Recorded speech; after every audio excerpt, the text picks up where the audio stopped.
of your hosts, Ricky Glore, I am one and of your other hosts, Glenton. Glenneth Tickleth the 30th. Gleneth is a thing people have been trying to get off the ground since I was a little kid. I get that it rhymes with Kenneth. I know I have a short name. People would love it if it was longer. I don't know. Glendolyn, I get sometimes. Well, it's just like you already have a goofy as fuck name. Like, why do you have Right. to What make are it we doing? Glenneth? If you're trying to come up with a nickname, why are we messing around with Glenn? Tickle's Welcome right there. to All the my siblings Daddios got to show. be Tick at some point. We have a special guest today. Yeah. We have Hannah Romes of Hashtag Comedy Club in Columbus, Ohio, and comedian. Welcome to the show, Hannah. Hi, Hannah Romes. Hi, thanks for having me. It is nice to meet you. Somewhere other than on Threads. I performed at Hashtag. It is the comedy club that Blessed was shot at spontaneously with just my iPhone sitting up in the back of the room. But it turned out the audience was gold, and I would never have another experience like that. So I decided to burn the material, and I'm dropping the special. It is out now on my YouTube page. Blessed is referred to the gentleman, I believe his name was David, who had a Jerry curled mullet. Sick. I can't even. That's the describe Ohio I know. And a T-shirt that in like biblical calligraphy said "blessed." It had like a heavy metal angel on the back. He is a majority of the show is just talking to that gentleman. But Hannah, I've only done Hashtag once, and I loved it. Thank you so much for booking and running a room that is actually cool. Oh, thank you so much. Yeah, we were so happy to have you. I mean, we've all had great experiences working with you, and yeah, it's a fun little room. We like it. It's almost as if you said that, like, look, we had a great experience working with you. Yeah. We had no complaints about your show, and I'm just no like, one asked for comps. Yeah, we have no notes on your format for the Friday night show. You didn't in weird ways tell me to stop doing comedy. No, yeah, I didn't have to. Thank goodness I cut my shepherd's hook in the back, but it was the audience was in special light that evening. Yes. To say the least, they were rowdy. I don't know. We normally don't have that rowdy of crowds, but it was manageable rowdy because I mean we talked about that again. Like if you watch the set on my YouTube page, but that David, when Jesse Pimpinella was featuring, that is when David first interacted with him from the audience. And it was that weird thing of sometimes audience members don't understand that they're at a live show and they can just talk to the TV. Yeah. So when Jesse, I think it was brought up about what's your favorite Teenage Mutant Ninja Turtle. And like, they were just talking. I was clocking. I was like, all right, this guy in the audience, David, is either gold or he's really drunk, and this is going to be an issue. He's going to be great or a problem. Yeah, he's going to be great or a problem. In between for David. But man, and then as the show went on, and then you had the other half of the room for the woman who came up for her phone contact list, a light-skinned hoe, Kamal, a light-skinned hoe, Satan Beelzebub. It was just like it. That is the closest that I felt to being in a basement with my friends, like growing up. And just like making each other laugh, like, oh, hey, kitty, that is the same color as our Norman. Aww. Hello, cat. You'll see her a lot. What's her name? Skunk. Nice. That is a great name for a cat or an 80s bully. Yeah, and she's both. So it really fits her well. All cats are 80s bullies. Yeah, they all hang out at the skate park trying to decide who's allowed to use what ramp. I think she's reincarnated, but I think her former name was Heather, but it's fine. No, Skunk. I don't know her that well, but Skunk seems to fit a lot better. Yeah, she's hard. She's good. She's making up for her past life. Heather sounds all like her crimes. If she was Heather and then became Skunk, it sounds like that high school girl who gets caught smoking weed in the bathroom stall, and it's like, "Do you hear what happened to Heather?" It's like, "Do you mean Skunk?" Because she's now known as Skunk. There is no more Heather, only Skunk. Yeah. Yeah, now I'm starting to feel bad. I feel like maybe she's not the high school bully after all. Now I feel like she's misunderstood and labeled incorrectly for the rest of her life. We checked on her home life. Damn. Well, that's like Bender in Breakfast Club. Like, it's like he's telling people like that his dad puts cigarettes out on him, and they're just like, "Oh man, Banner sounds like year home at the life Bender sucks." household. Yeah, Smoke up, Johnny. it's like, maybe we should call CPS. Like, Right. this kid's in high school. I know we're all also 15, but like we should tell somebody when we get out of here. We got to make some phone calls, right, guys? Well, and it's like everybody's crime for why they're now that Welcome to the Breakfast Club podcast. Everybody's reason for why they're just there. Picks one movie to talk about for 45 minutes. I only pick the same one. He just Buckaroo Banzai. Yeah, it's always Buckaroo Banzai. But the reason why everybody's there, notwithstanding Ali Sheedy, who chooses to be there, and that's her sad story, or happy story, because she gets to be with friends, like conditionally, like they have to stay there with her, so they're friends that won't leave her regardless of how weird she is or off-putting, blah blah blah. I said it off before we started recording already, but this podcast is an excuse to trap you into being my friend.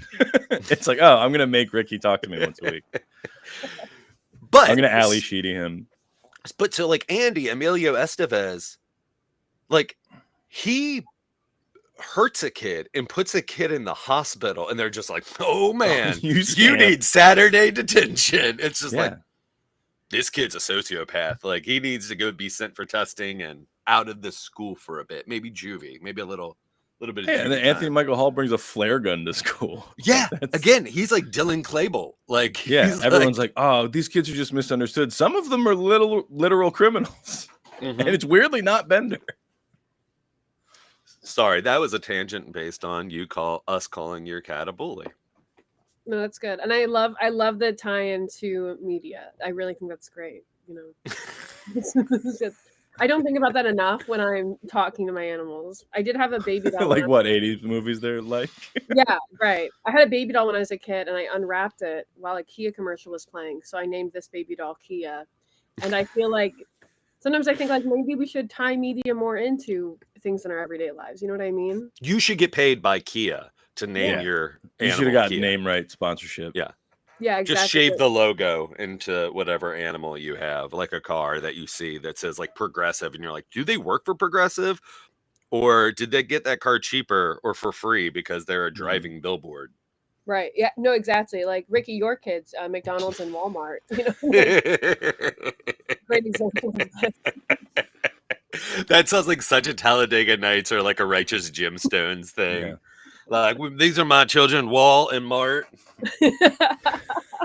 When I do eventually get another K is no longer with us. I'm going to let local companies bid on the rights to name whatever dog I get next. Happily. Happily. Hannah, how long have you been doing comedy, or also as well as booking and running the coolest comedy club in Columbus, Ohio? Sure, thank you. So we've been doing comedy. I've been doing comedy for about 10 years. I realized like 5 years ago, I was telling people I did improv for the last 5 years. So I've been trying to switch it up and be honest. Wait, because improv would be more generally accepted? Yeah, well, it just by like whom? Just like the process of time is wild. Like I was like, oh yeah, I was doing for 5 years. But yeah, I was doing improv, and then I started doing stand up like 3 years ago, 3.5, I think. So I'm newer at stand up, but I became co-owner of Hashtag. We were like a production company producing shows in Columbus for the last 10 years. And we opened up the comedy club 2 years ago. We were going to open up one in March of 2020, but something came up. So why didn't you do it? Yeah, did something happen? It was our decision. Yeah, we were completely in control. Just didn't feel like the right time. Yeah, exactly. We had a lot going on. Yeah, so there was some other co-owners at that time, and then there was kind of like a leadership shift. Some people like had kids during COVID or like went back to school. So COVID kids. Yeah, I got COVID cats. It's way different. So, but then I became co-owner and helped launch the brick and mortar that we have now. So.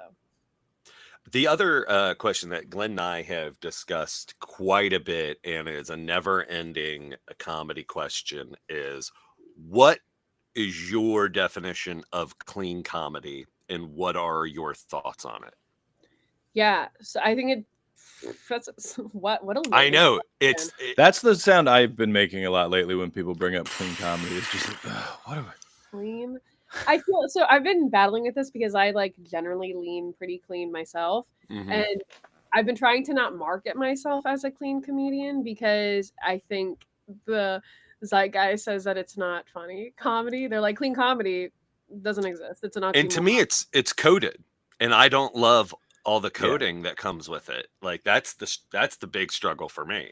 It's a frequent topic on the show because Ricky's the ultimate bad boy of comedy, and I usually work clean just like by default of what I want to talk about, and it feels weird to me to show up to a room full of strangers and be like, "How's everybody's dick?" Like that feels insane. How's everyone's dick, And attached or not attached? Yeah. so I get labeled as clean, but it's like, well, I don't want to have to be all the time. And I'm always happy to work clean when I get asked to. I do so many like corporate shows. I used to do a lot of colleges, and they're like, oh, like, can you just kind of keep it clean? And it's like, yeah, that's not a problem at all. And then I'm doing a weekend at a club in a couple weeks, and they're like, can we advertise these shows as clean? And it's like, I guess I'm probably gonna be clean, but I don't want. Yeah. It's ultimately, I think, it's the comedy plex who said we do not. Ricky, thank you, but you should stop doing comedy. It's like I don't Glenn, want the they're like, audience. Can you work clean? Necessarily, that's just seeking it out. I'm happy to be clean, but I don't want that to be the reason people are coming to see me. Yeah, that's how I feel too. Like I will get in my head. I generally like pretty clean. Like if you saw my set, you'd walk away and be like, that was probably relatively clean. Yeah. But if you're telling me that ahead of time, I'm gonna get in my head about it. I'm gonna be like, well, can I make a joke about like wearing pads? Or like can I like what is clean? You know what I mean? Like there's like there's a weird amount of just like not even like references to like sex or whatever, but just like puberty or like like age appropriate humor that you have to start thinking about, so like Jesse Pimpinella and I, we've done the Hullabaloo. It's like a kids theater in Columbus or nearby. So they do like a camp every year, and they have like we come in, we help the kids punch up their jokes and stuff, and then we do sets, and it's like that sounds really fun. Yeah, it's super fun, it's super wholesome, but it's like every year it's like, oh my gosh, can I not talk about like any of this stuff to a bunch of 13-year-olds? Like how do you making jokes for that level? Like that seems horrible for me to try to like break it down to that level. Yeah. But yeah, I mean, for me, if I'm marketing a comedy show that's clean, realistically, I think like PG-13 is kind of what I think. It's like a 12-year-old or a 13-year-old probably has no business coming to a comedy club anyways, like unsupervised. So if their parents are coming to a comedy club, you should expect at least like one. Again, like Bender in the Breakfast Club, if you were having an unattended 12 or 13-year-old walk through your doors in downtown Columbus, Ohio, yes, you should alert somebody and be like, I don't think you should watch this show. Well, our friend Kieran, who opened for us at the Emmaus Theater Daddios show, is, I believe, 15 currently. I met this young man when he was 12. And whip smart, prodigy, like the jokes. He got into stand-up comedy, found, I think, my Dry Bar special on YouTube, realized I live pretty close to him, and he's like, I can go see this guy live. And every summer, I usually host a family-friendly comedy show at a music festival. And he's like, that's less than an hour away. I think I can talk my mom to drive me to the show. So every year, he rolls up with his mom for this show, and then he like asked to meet me after the one show. We were all backstage, and then the producer of the show's like, Glenn, somebody wants to talk to you. But it's close enough that it's like, yeah, I know people at the festival. Like, yeah, it's probably my mom or something. But there's this 12-year-old kid with a picture of me that he printed from my website, and he wanted me to sign it. And I was like, hey, where'd you get this? And he's like, I printed it from your site. Is that okay? And it's like, no, it's fine. It's just no one's ever done this before. This is adorable. I'm so thrilled. And he kept coming back. And then he wanted to I taught a stand-up class at that same venue, and he wanted to take it. They told him he was too young. And I was like, hey, venue, let me make that call. I would have loved to have this kid in there. He ended up taking it somewhere else. And then at his grad show, someone who performs at the venue that he did the class at, who had taken my class years ago, saw him, was like, hey, that was a really good set for you being like, I think at the time 14, like that's genuinely really incredible. And he's like, do you want to come do a guest spot on one of my shows? And then he got booked to open for me at a show. And the kid's like, I'm gonna work with Timo. And his mom asked me, she's like, will you like help him work on his set? And I was like, gladly, I would love to help him. And then she's like, just let us know how much you charge for that. And I was like, honestly, I'm so touched that this is happening. I'll do it for free. And she's like, I would actually rather pay you. I was like, actually, it does make it a little less weird. Yeah, okay. You should, like, if I'm hanging out with your teenage son for free, that is weirder than if you were paying me to provide a service. So I charge them a very modest stipend to like I do a Zoom call with this kid once a month, and we talk about jokes that he's writing. And it's one of my favorite things to do in comedy right now. And then when we did the Emmaus Theater, I was like, do you want to come do a guest set on it? And he crushed it. He was so good. I've not heard the whole mentoring, like that you were that she asked to hire you to mentor him. Mm-hmm. That is a fucking indie movie story idea. Yeah, for sure. I have ever heard one. Yeah. It is adorable. He's so good at, because he goes to like a performing arts high school basically. Oh, so he's got he came in with like stage experience that most people don't have. Yeah, going into comedy for the first time. His favorite bit of mine that he did at the show, he has an elaborate act out about John Wilkes Booth right before assassinating Lincoln. And I was like, but it's a 15-year-old kid doing a very elaborate act out and like very well. And I was just like, I don't have the balls to do this. Right. That is some next level moves you're doing. It's not just like, oh, like high school's weird, right? Like admittedly there's some of that, but he's like, what if John Wilkes Booth was like running line, like he was an actor? Like, what if he's nervous before going out on stage to assassinate Lincoln? And he's like running, he's like pacing, he's running the set in his head. I was like, Kieran, that is so funny. And it's the kids are all right, I guess is what I'm saying. As much as a lot of the current state of the comedy industry bums me out, it's like it's nice to know there's one 15-year-old kid I think really gets it. Yeah, no, that's the thing that blows my mind is like these kids that we see at this theater for this camp. It's like, or this workshop, they're so on, and it's like, it's nuts how like quick they are. And I feel like they're part of their brain that like, it makes them so like aware of being perceived and like being judged hasn't like fully developed yet. So they're just like, this is who I am. Like, a kid was like rolling on the stage, like for one bit. I'm like, this is this is amazing. Like there's just zero inhibitions of just zero like inhibitions. How again like it's how you would make your friends laugh. It's like, what are you gonna do? And there's I think a purity and an innocence. It's if they can at that age, which I think which I'm still dealing with, is honing in on the voice. Like, what is my comedy voice? What is my live entertainer voice? I want to grow. I want to keep on trying to figure out what that is at its purest state. When you're a kid, it's when I would be like, oh man, you don't have a voice. Like, who are you? You're just imitating everything. But now if like these kids can be like, well, I want to embrace what I think's funny or silly, and I'm going to approach it with, like you said, no judgment, like just no, like, well, why not? Just whimsy and like imagination. Yeah. I would watch that all day, and they would be like, sir, why do you specifically only go to see pre-teen comedy shows? I'm like, I like the purity. Yeah, me. Sorry, where do you go from there? Well, it made me yucky, but yeah, I definitely feel like I've been thinking about this a lot lately. Just like the evolvement over like my life as a performer, because I did like theater in like high school and like middle school and stuff, and I feel like in my mid-20s, I think I kind of like unlearned a little bit of that, you know what I mean? And so it's like, how do I get back to that kind of like more like unfiltered stuff? And I mean, that's good to help me survive in the corporate world. But now, like as a comedian, I think that like editor brain is very, very sharp and on all the time. So it's like, how do you and then like editor brain, like also marketer brain, and like you're just thinking of that, and that's what again, that goes with the clean comedy thing. That goes with a lot of stuff. It's just like, I don't want to worry about how I have to sell myself. Like, I want to worry about for 45 minutes entertaining whoever comes to be entertained.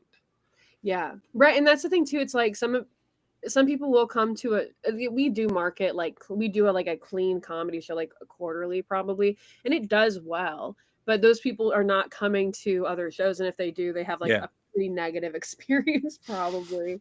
Yeah. You know, according to one of our Google reviews. But read it.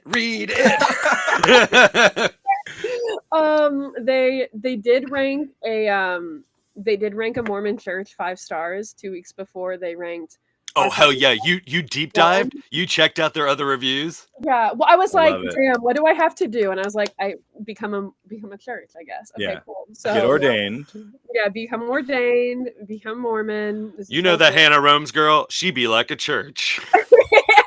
Selling crumble cookies. It's like this whole thing. Crumble cookies are owned by the Mormons. I didn't know. Anyways, okay. I do that with if I get a negative comment on social media, if I post a clip, I will look at that person's profile and be like, well, what are you into, you nasty little freak? What do you like? And it's always the most reprehensible stuff. And it's like, I don't want you to enjoy my comedy, actually. And then I block them forever. Right, exactly. I try to. I need to reel it back sometimes. Sometimes I'll make like a reply on threads, and I'll be like, these people are crazy. Like, they just come at me. I mean, like, there's no reason. Do you feel it's more because of being female, and in comedy, it's like they think it's a challenge? I think so, because I think what happens is that I make it's not even a good joke. Like, it's supposed to be a throwaway thing. You know? That's what threads is. Right. You just have to like. That's not our A material. Right. Absolutely not. And so they'll like comment, and I think they go harsher, because I have made jokes about like Elon or Bitcoin or whatever. Oh yeah. And so then, like, I don't know if these guys have like their Google News alerts on, but like as soon as you make a post, like they swarm. 100 people just swarmed. And I'm like, you know, some of them did click on my profile because they're like, comedian, this wasn't very funny. And I'm like, dude, you have an avatar, and this is day one on the internet for you. I don't know what to tell you. That's what we said. Like I would be way more into people that I think you should have to be. Your screen name is your name. Like, I don't want it to be like Happy Penguin 84 or like whatever, and it's just a cartoon picture. Like, if you, I think, are going to make any sort of criticism or come after somebody, you should have have your screen name be your actual name, and your picture like a driver's license, just fucking right there. Well, that's what Facebook was for years. When it started in college, it's like you had to have a college email address. You had to have your real name was your profile. And then they kind of got away from it, and they've been trying to work it back, but then they've also been growing into one of the most evil corporations that's ever existed on Earth. So it's been a weird mix. But when I get negative comments, I do weigh who is leaving it. Where, like, if I post a joke and Ricky's like, hey man, this sucks, it's like, I'm gonna look at that differently than if like Johnny Farts 123 was like, oh, you're a comedian. It's like, yeah, I don't care about you, actually. We were talking before we went live about how I recently flagged for narcissism in a psychological evaluation.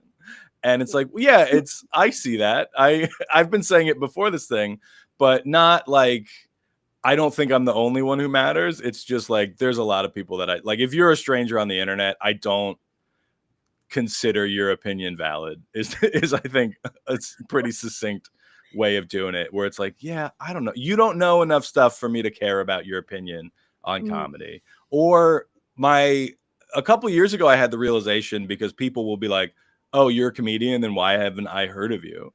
And now it's like, oh, that's a skill issue on your part. Like, I'm not wildly famous, but I've been around for a while. I have a body of work out there. Like, if you've not heard of me, you need to have better taste in comedy. When also you're lying because you're commenting on my post. You heard of me when you saw this joke you're replying to. That is how you find that people. That is how you heard of me, you idiot. Yeah. You're not And fucking then- Clark. You're not fucking Superman Kal-El coming down in a ship being pre-registered with Yeah. knowledge and be like, the crystal of Gleneth Tickle was not in my pod. Well, I think because the search on Threads genuinely doesn't work and sucks, it's less of an issue where, like, when Twitter was around, people would search terms and then reply. So, like, if you were an Elon Musk fan and somebody made a joke on Twitter about Elon Musk, there were people who were just like, I'm going to search his name. I'm going to argue with everybody who says something bad about my best friend, billionaire, dickhead Elon Musk. But you can't really do that on Threads because it's not a very well-built site. So I think you can still find things if, like, it's a trending topic. I think you can click on it, but I've noticed it happening a lot less over there than on other social media sites. And I think that's not on purpose. I think it's just they did a bad job making it. Thank God. No, it's like horrible. I keep on, even when I post on Threads, I'm like, I tried to search like a help question for like about Threads, and I was like using the word threads, and it was like a Reddit thread, like a Facebook thread, like trying to send you elsewhere. It's a dumb name. It's a badly built website. The guy running it sucks. Mosseri, I think. Every time he's like, oh, we've been listening to the feedback and now we're going to make this change. But it's like, that's not any of the feedback you got. The feedback is, we would love it if search worked. Can we please just get, reverse chronological timelines of people that we follow? And they're like, no, we made it easier you can squish two pictures together. No one cares, man. No one wants to do that. We just want to see the posts from the people we're following. He's like, no, we're going to curate. You don't have to curate it. Actually, I'll handle the curation by who I follow or don't. That's the system we would love.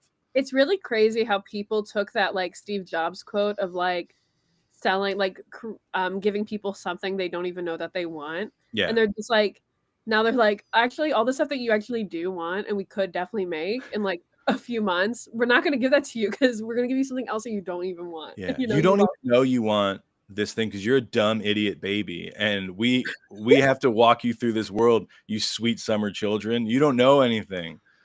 Yeah. Thank you. I have been waiting for someone to glad hand me like that for so long, and now I feel seen. Thank you. You're right, Moser. I do want to squish two pictures together. I didn't even realize how happy that makes me. What are you talking about?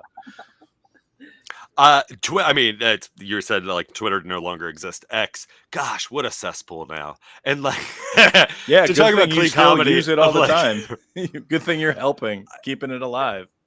But like, I never did like through the feeds much anyway. But like now, anytime I do, it is just the most abrasive porn, and they're just like, look, this must be part of your algorithm. I'm like, I swear to you, I have never searched any of these videos that you are pimping me. Yeah.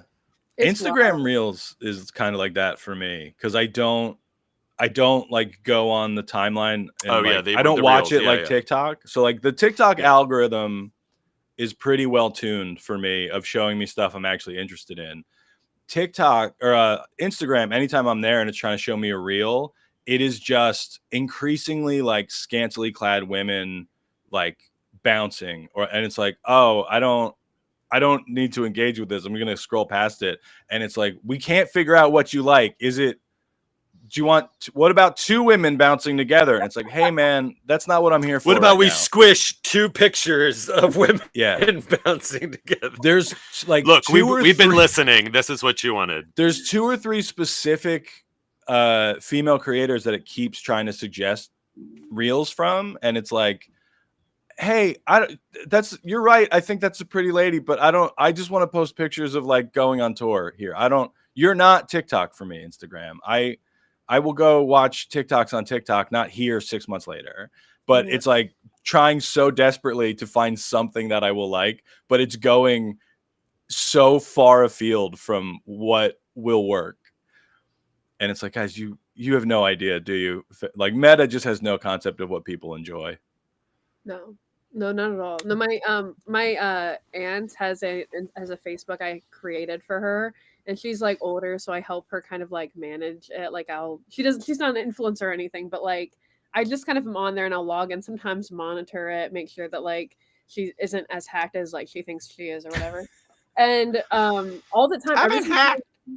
no, yeah, I did have to like drive up to her apartment and help her because she was hacked, but her caps lock was just on. So That's amazing. That's I used to adorable. live with my grandparents, and a big part of it was tech support. IT. Yeah. My grandfather was a genius, but at a certain point just checked out of learning new technology. He got a DVD player and he asked me to like explain it, and I started, and he's like, you know what? I don't care. I don't need to know. I don't need to know how this works. But he was like hand building radios. Like we didn't find out until 20 years after he died, but he worked on the atomic bomb. And it's like, yeah, Grandpa could figure out how a DVD player works. It's just genuinely, it's like, I'm 75 years old. I do not give a shit anymore. Can you just plug this in so I can watch Red Skelton? And it's like, yeah, man, I got you.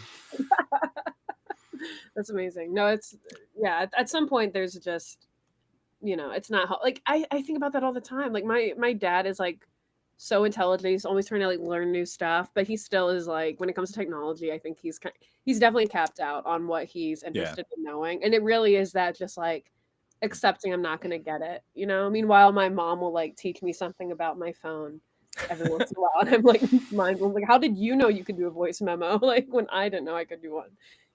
Yeah. Well, I tapped out of gaming systems like 20 years ago. No. Like I'm 39, gonna be 40. Like even 20 years. Like N64 is really like the last. So that's even more than. Dog, 20 you got to years get ago. yourself. You got to play Red Dead Redemption 2. No, great. Like there's just no. You'll I don't cry know. like a baby. If you cried at Cobra Kai, Red Dead Redemption, I cry at everything. Ruin your life. I cried so much at the Steve Martin documentary that I just finished watching. That one's not last even night sad. when he hugs his daughter and they draw a cartoon over her because he doesn't feel comfortable with her being shown in the documentary.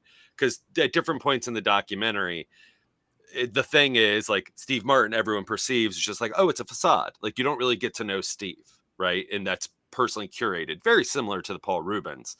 But each chunk, like a chapter of the documentary, is watching him grow and evolve and be more open and be less guarded. And the final piece of it is him being an old dad now and having this daughter who he just never thought he would be a parent, never, based on his upbringing, never thought he wanted to be. And then she comes in.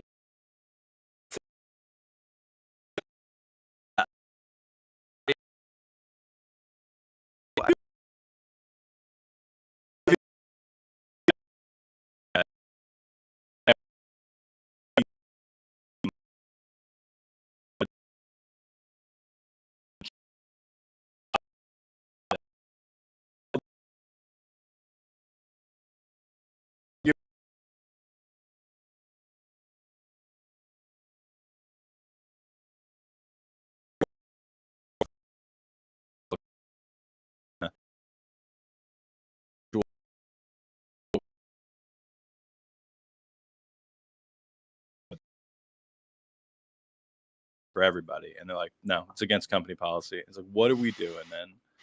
And it was just an hour of me hoping my internet connection doesn't cut out.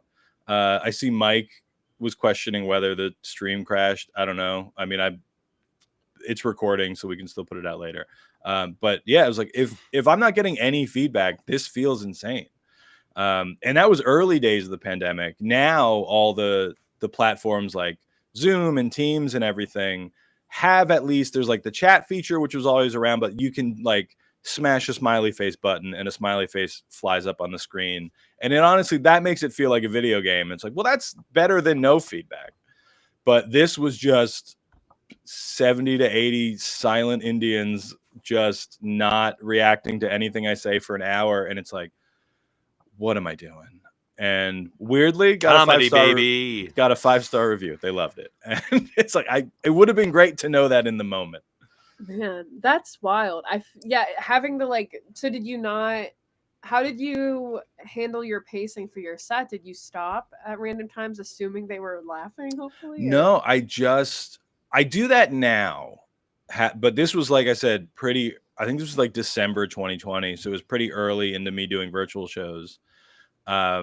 And I I just kept talking. And thankfully, like, I have enough of a backlog of material that it's like, I did way more than an hour's worth of material there because I wasn't pausing for laughs. There were no, applause breaks. It was just nonstop me talking, largely because I felt like I was losing my mind. It's the middle of the night, and I was just like, all right, I'm just going to say jokes until an hour is done so that you guys can't say I didn't do the amount of time. And it felt so crazy. I had to do one maybe 6 months ago where the company asked me to pre-record a virtual show for them.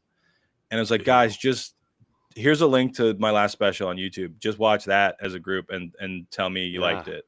Like, there's no reason to make me stand in my laundry room and film 45 minutes of jokes to silence. Like, that won't be fun to watch. Well, it is when you turn it into a David Lynch film. Right. If you're all like, guys, look what we made this idiot do. He thought we wanted to hear his joke. We hate this guy, so we made him do this. Isn't this like that's performance art for them at that point, I guess. What did you do, Hannah, as far as comedy and COVID? Did you do improv shows, like legit?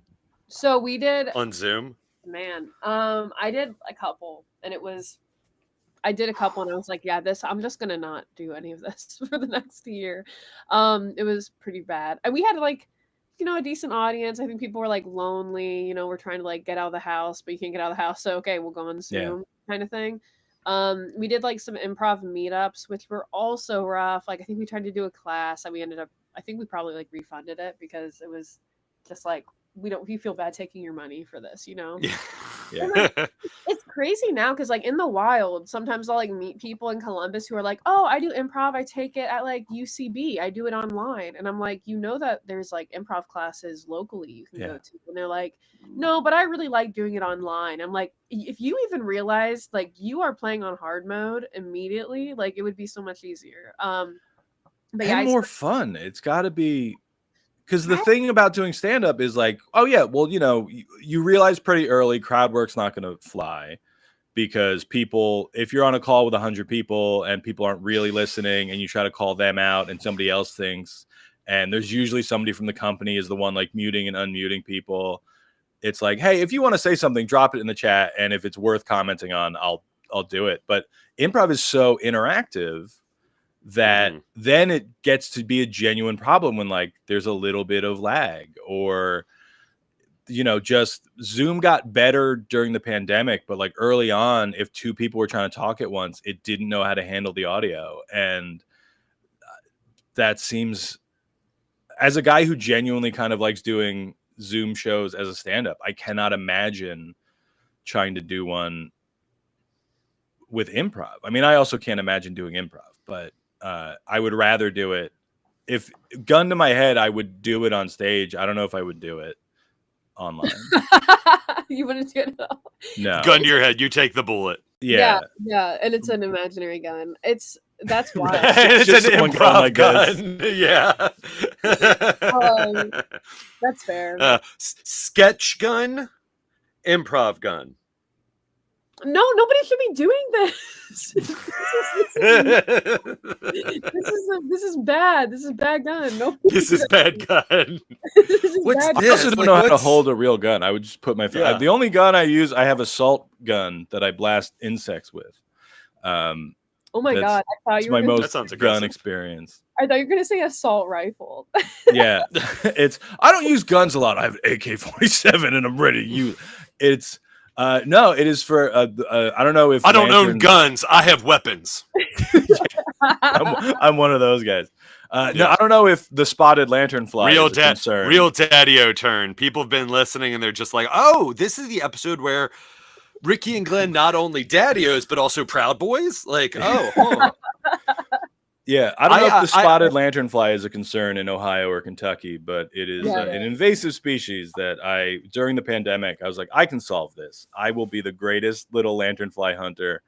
And my wife would make fun of me because I would spend 2 hours a day just outside with a fly swatter patrolling the yard. And then I found out about these salt guns and I asked my parents for one for Christmas. because my parents, who have obviously known me longer than anyone on account of them being my parents, they're like, hey, we love you. It's just you're really hard to shop for. So, if we happen to find something we really think you like, we'll still get it for you. But like, you got to start telling us what to get you. Yeah. And Money. yeah, so the last couple times they're like, we don't know, man. Do you want a gift card? Here's a gift card. And it's like, No, thank you, gosh, mommy. gift cards.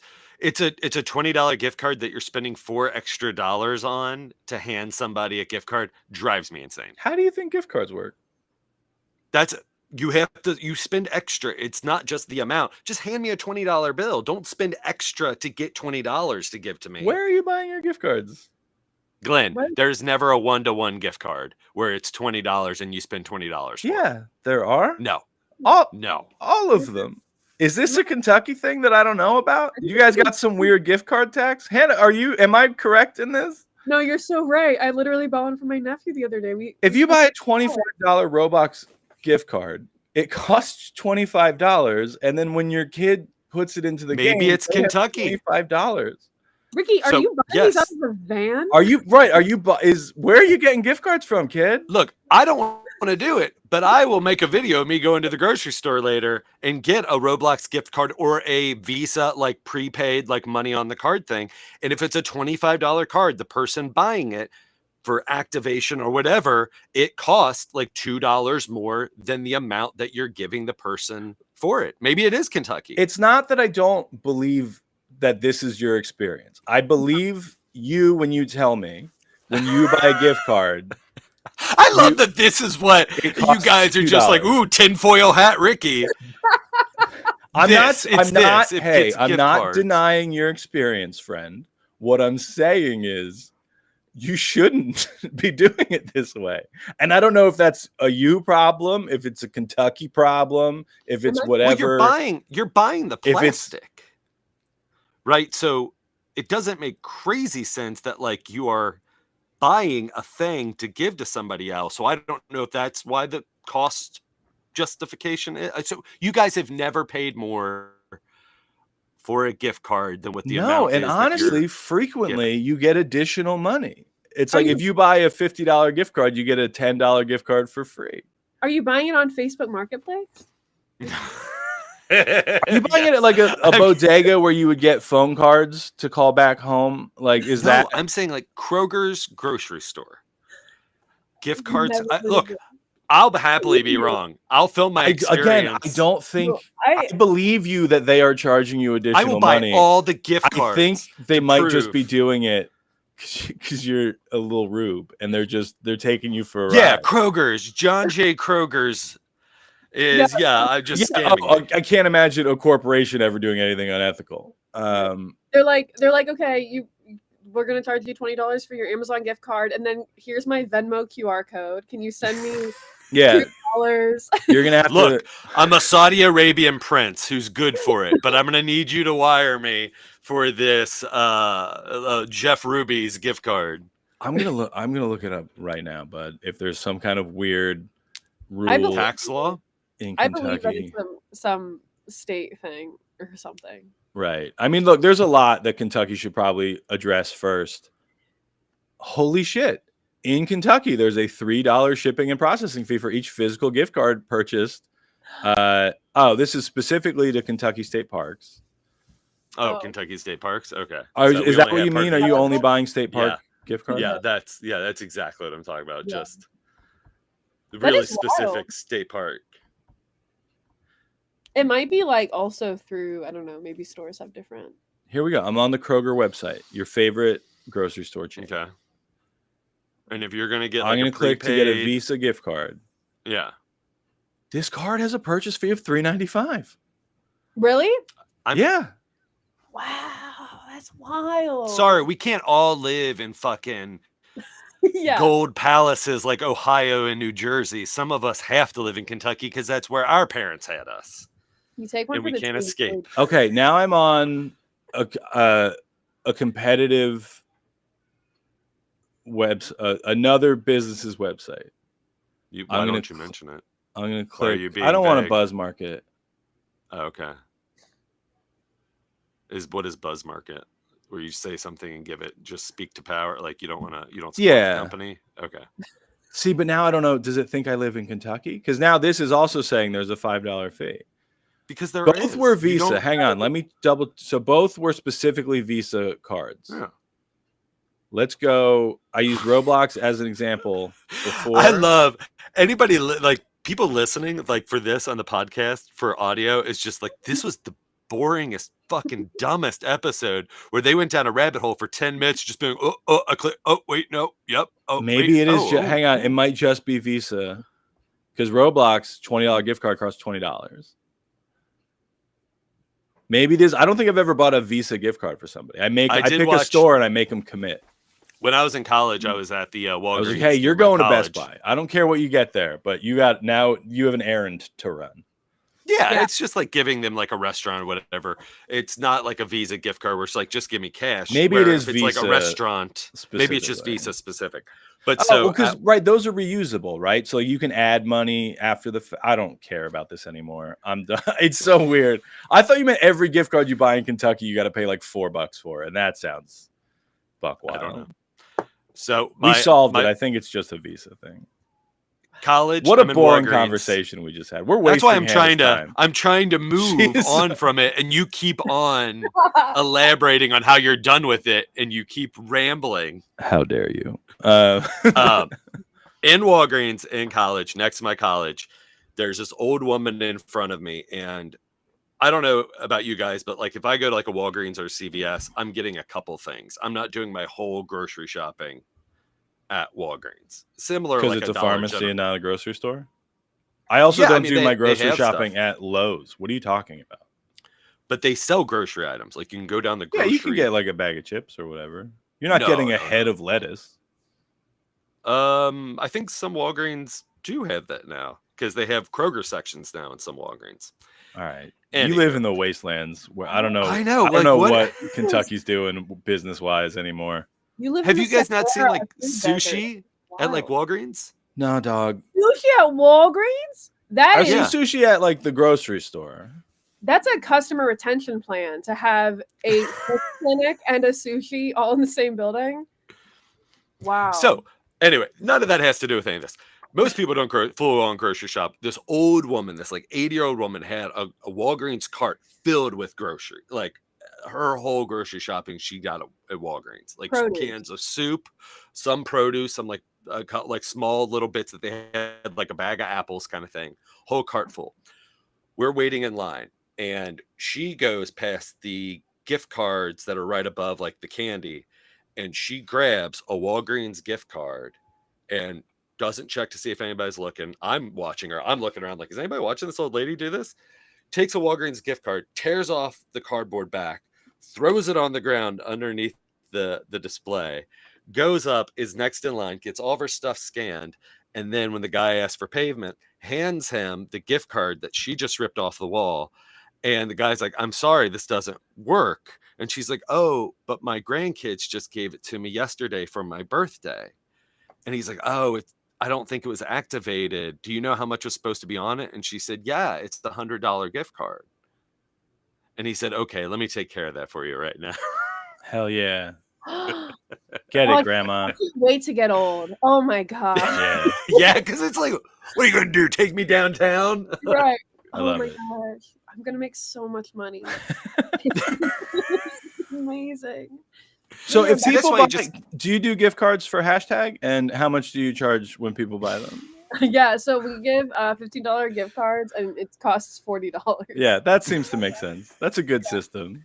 Yeah, we do not do gift cards. No, we've thought about it, but just I used to work at a movie theater, and around the holidays, there was always a special. If you bought a $50 gift card for somebody, you would get a $10 gift card that like you could just have for you, or you could give it to the person. But we always be like, and then you can like come back and watch a movie. Yeah, Space Jam. Yeah, you can come. I'm. How old do you think I am? That I was like, oh yeah, you can come watch Space Jam. You're pretty old, right? I was not work at a movie theater during the run of Space Jam. Old of 1995? No, when you're 11 years old or 12 years old. Only 12. Was Space Jam 95? I thought it was earlier. I thought it was slightly earlier. Might be. Who cares? Let's send It it doesn't to matter when Google Space machine. Jam comes out. It doesn't matter how gift cards work. It does matter, I think, for that one, yeah. But Oh, I was earlier. Space Jam, November 15th, 1986. I believe I can Okay. I mean, I was still too young to work at a movie theater, but not so far off that it's ridiculous. yeah. I was in always middle like school, to- not high school. We always like to talk about something positive as we get closer to the end of the episode. But one thing that we haven't done that we are notorious for is we haven't played our theme song for this week. Every week we have a new theme song for Daddio. So I was going to say this might be a record, but there's no way it's a record. We've gone well past an hour before. yeah. Oh, hang on. This one? No, this was after. No. It should be The doc. Sorry. Daddio Doc. There Yes. it is. There we go. That's wildly different. Every week it's different. I murdered, I killed, I destroyed that room and I loved it so. I crush, I slay, I dominated them just like a daddy. Oh, who needs true crime documentaries when you're a daddy? Oh, killing regularly. Murdered, killed, crushed, slayed, and even sometimes we get paid. These daddios have got it made.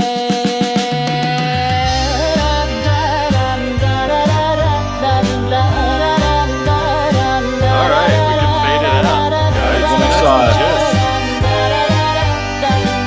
it, I'm glad. When I saw it was 2 minutes, I was like, oh God. You gotta listen to all of it. There you go. That was our very specific we hadn't done like a slinky, like Eartha Kitt, jazzy Daddio theme. And I was like, let me see if I can put something together. Yeah. Using So Hannah, all the he writes terms. these and then he makes AI do the Yes. songs. And Okay. And Glenn hates AI. I do. He refuses. but to I'm also to not watch. I'm not your boss, so I can't be like, don't do it. But yeah. He's been sending me AI clips a lot lately, and I just don't even watch them. I have a hard time with AI. I go back and forth on it because I do use ChatGPT for like random crap. But then at the same time, I'm also like, am I feeding into this monster? Also, like, if it's pulling from art, if it's pulling from music, like that lady's voice, that lady doesn't exist, but like 1,000 people exist that Correct. her voice was used to create. You know what I mean? So it's like, and they're not seeing any money from things. So it's like, Yeah. I struggle with but then it's like, are these artists getting paid anyways? You know? Right. I mean, Mhm. Spotify pays 1/3000th of a penny for a play, so I don't know. But It sucks and I hate it, but it is. It's the technology of it. And was I like, do yeah, it neat. every week. It is. My biggest issue is the way in which it was all trained. Whereas like years ago, I did kind of an early, like there was a well before ChatGPT for somebody did a large language model based off of all of William Shakespeare's work and got a robot to like do a pretty bad job of writing kind of like William Shakespeare. And I was like, well, that's neat. Can I do that with knock knock jokes? And I tried to get the toy robot that I use on stage sometimes to like write his own knock knock jokes, but I didn't really know what I was doing, and I didn't have enough like source material to get it to work Yeah. very well. Neither did Dr. Frankenstein, and you saw Yeah. the destruction that his creation playing God Yeah, did. Mr. Toybato is just out there laying waste to the countryside. He's throwing little girls in rivers. He's coming for your children. Watch out. so you invented AI. I invented AI, and it's all my Glenn fault. Tickle invents AI. That's But it's like, amazing. no, I love there's genuinely helpful applications for it. And had they not just stolen a shit ton of media to try to, con investors, then I might be more on board. Yeah. Yeah, that's like that's kind of the thing I think about too. Also, it's like why is art the first thing we're it feels like art and like the creative like Yeah. professions are the first ones that were like, we can use AI for this. It's like, is there other things like It's are there because other that people don't like to do that we can do it's because instead? dorks don't like that they can't do it. Yeah. That's they all the tech bros who think they're so funny but truly are not. They're like, oh, if I make a robot that can like be just like my hero Joe Rogan, then I'm gonna be like Joe. No, you and your robot can actually go get wrecked. Well, Joe Butt. that's why Joe Rogan's mom is so famous. It's the same exact thing. No, that's If I could just make a, well, what is your to be more positive? What is your Mount Rushmore of comedy? And it doesn't have to be stand-ups, just comedy in general. Yeah, just like my goofy 3 uncles or 4 uncles. How many people are Mount Rushmore now? Wouldn't that be wild if I just named like 4 relatives that you know? Yes. And I would My just be like, cousin great, Steve please tell me. Yeah. wild. You guys would love Steve. If you knew them, you would think bangers for sure. Oh, you Aunt Debbie at Christmas last year. Oh Hey. man, My Aunt Debbie is fucking hilarious. But yes, she wasn't on your list when we did this. Yeah, that's true. wow. You said she's not. I think you're on record as saying she's not funny and you don't like her very much. I'll have to go back in the clips and said that and her apple cobbler is bad. Is Yeah, that what you you said? you also brought up some criticisms of how she chose to raise her children, if I remember. Oh, she has correctly. no children, and she is common law And you were married. has really been with mean the about it. same. Yeah, she has been with the same gentleman. She is the person who I talked about in a clip about the only time I ever watched NASCAR was when Dale Earnhardt died. And she like called me in the living room. She's like, "You ever watch this?" I was like, "Oh no." I was like, "What?" Like, so yeah, like I understood like going around in laps and laps and laps. And I was just like, "Oh, but like this is like a sport and stuff." And they're like, "Yeah." And I was like, "Well, what are you hoping happens? It's just a race, like a horse race. It's just who wins, and there's not a lot they can do. Just small maneuvers. They can make the cars kiss. Yeah." And so They'll get when real close and they'll bump a little bit, and it looks like they're kissing. when I watched a man die on live television, slam into a wall, I was just like, is this what you guys all wait for? Why you watch NASCAR? And she's like, no, this isn't supposed to happen. I was just like, I don't ever want to watch this again. But yes, who is your Mount Rushmore of just comedy that you pull inspiration from, just find funny, tickles you? Glenn tickles you. Theodore Roosevelt, Thomas Jefferson. just Mount Rushmore. Look, I'm just really into the patriarchy. I don't think there's enough white guys in comedy. Sorry. You're telling me. Yeah, God, we know. No, I really like Nate watch my entire Mount Rushmore be white men. Middle-aged white men. Probably is up there. I've been listening to him a lot lately. Norm Macdonald. I like Kathleen Madigan a lot. Fourth one, I don't know. I probably like. Oh, we listed like 30 people each. We did honorable mentions. We did like smaller little Mount Rushmores. Like I truly don't even remember who I said. I would have thrown Steve Martin in there for sure. I think you had Maria Bamford. I think Maria Bamford's probably. She'd probably be up there. And then my friend Kirk Griffiths. Yeah. I think he was the last edition. Yeah. I don't know. I'm leaning into like the storytelling, like kind of style. Like Nate Bargatze's stuff's been great. I've just been like trying to like listen to more stuff to try to build the threads of my set. And Norm Macdonald is just like a genius. I like loved everything he did. I've been just like kind of like the anti-humor, very dry stuff. Oh my God, it's amazing. There's no facet of Norm that I do not enjoy. His autobiography that you can listen to him read is I think just a treasure, and I think he was appreciated while he was alive, but I'm glad that there is this newfound appreciation, and his stuff seems even more at the forefront of a lot of different comedy clips and stuff that you see now, even more than it was before he passed. Well, I think OJ getting out like probably helped. Yeah, he had a you- resurgence. I thought you meant OJ was on the Mount Rushmore. I was like, he's pretty good in Lethal Weapon. He's pretty Not Lethal good at Weapon, Naked Gun. Naked Gun. As Norbert. Yeah. And I was like, I guess he's, but like Mount Rushmore good? I don't know about that.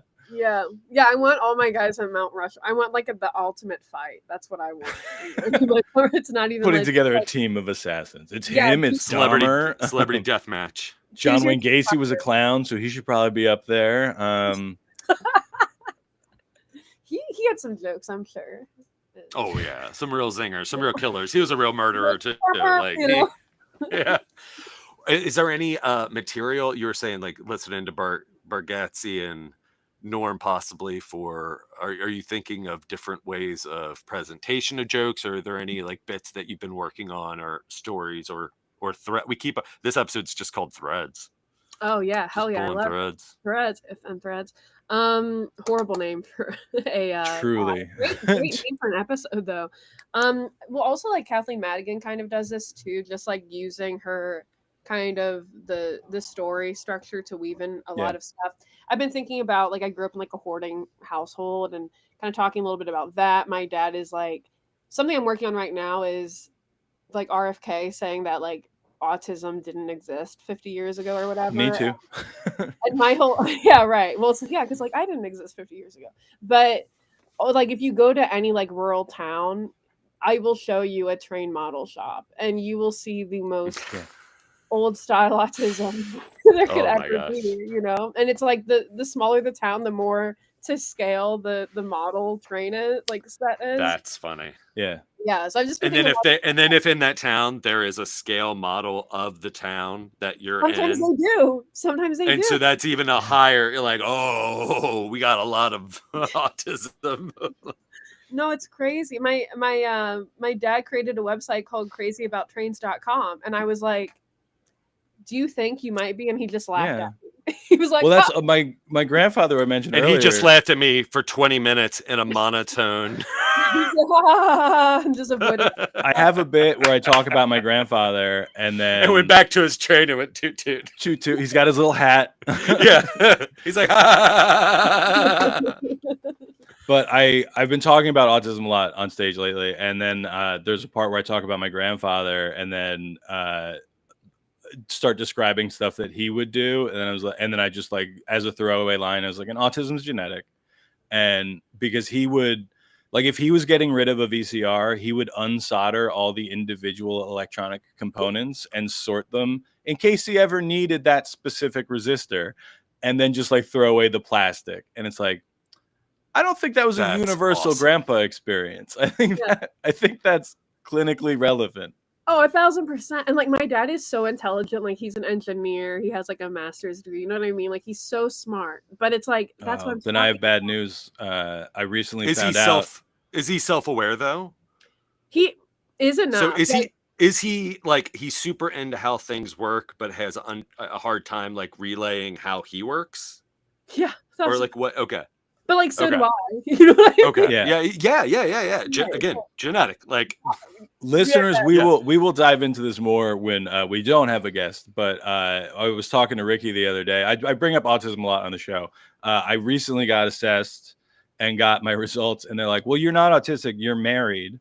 You're very smart, no, you're not And- autistic. You're married, and you have too much ADHD, so you can't be autistic." That's So when you said that your dad's very smart, I was like, "Well, then he can't be." Also, if he's married, that precludes it. Doesn't Yeah, matter if he's married to another autistic person. That's And it's like, I've been so mad. I found out Friday that I got the results, and I've just been angry about it since then. You've never wanted to have a disease more.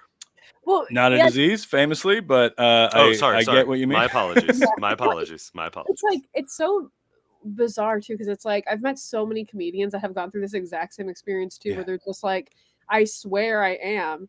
And I was talking to my best friend who's a social worker about this, and turns out she had me do a diagnosis quiz through Mhm. the DSM-5 at a sleepover, but she was filtering some of the questions like a BuzzFeed questionnaire of like, what golden girl are you? But it was like, what kind of ADHD or autism or whatever are you? And I asked her, like, do you think I actually have it? Because I don't have health insurance. I'd love to know. And she's like, I think that whatever you have, she did this, what you have, your autism hasn't been discovered yet.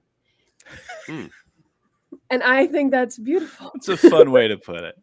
And I'm like, wow, I feel so special and so unseen and seen at the same time. Yeah, it's wild because I, not to brag, do have health insurance. So the assessment was like covered, but I've talked to For other people. his family, ladies. Whoa. Right. I have health insurance because of my wife that apparently precludes me from having autism. But So do you want health insurance or do you want autism? I've talked do you to want so to have a many wife people or do you want autism? who like have to spend months because like the assessment without insurance is like really expensive. And they're like, I saved up for like a year and then they just told me I was wrong. And it's like, I think the fact that you spent a year saving up money to get an autism assessment, like not autistic people aren't going to stick with it that long. Even the process, like I had to fill out 2 separate questionnaires that were hundreds of questions each. I had to do 1 virtual assessment. And then weeks later went and did a 3-hour in-person one.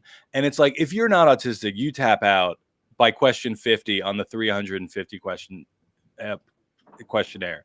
You're like, oh yeah, I don't have time for this.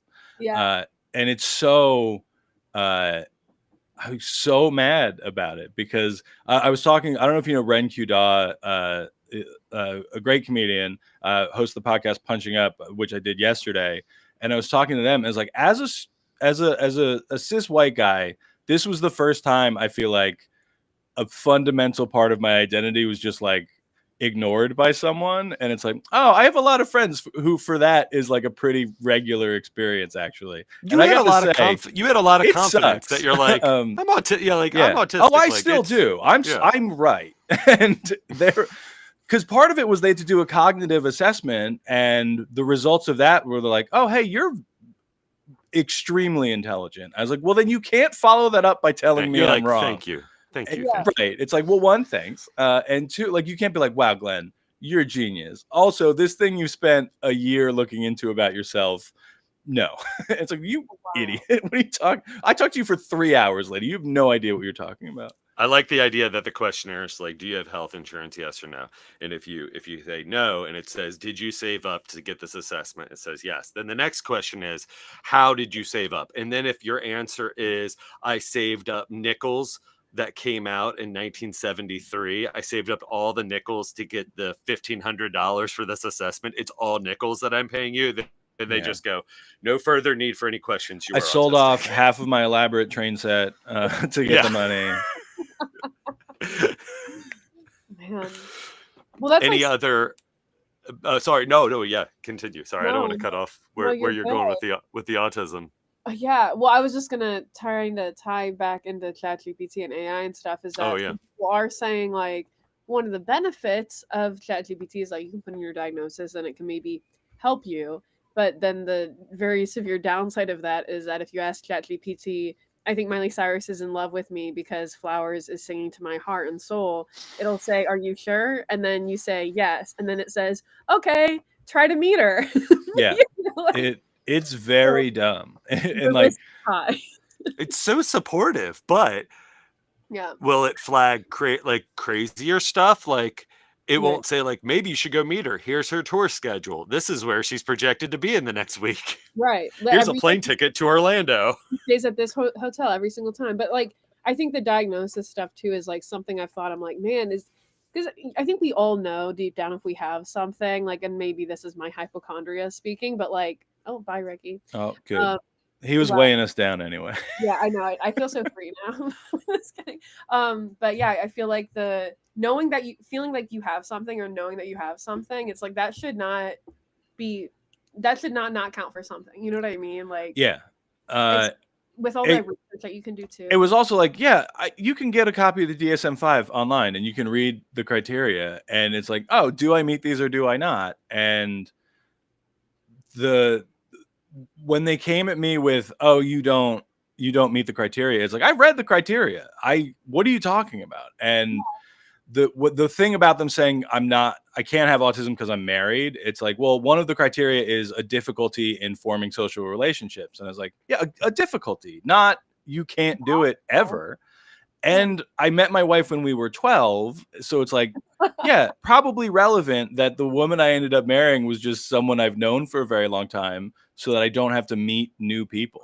And it's like, not to diminish my relationship with my wife, but it's like, I don't think that's not a factor of like, hey, we like each other and not many other people. Do you want to just, we can team up? Yeah, exactly. And it's like, you know, if you have, like, I'm engaged, you know what I mean? And it's like my fiance, if he's also on the spectrum or something, that would probably work well. And that doesn't mean that like we can't succeed, you know. So that's crazy. Yeah. So have you dated your wife? Were you dating your wife for like all throughout high school and stuff? Or how did that? We dated in high school, broke up for a bit, got back together in college, and have been together ever since. Oh, that's so cute.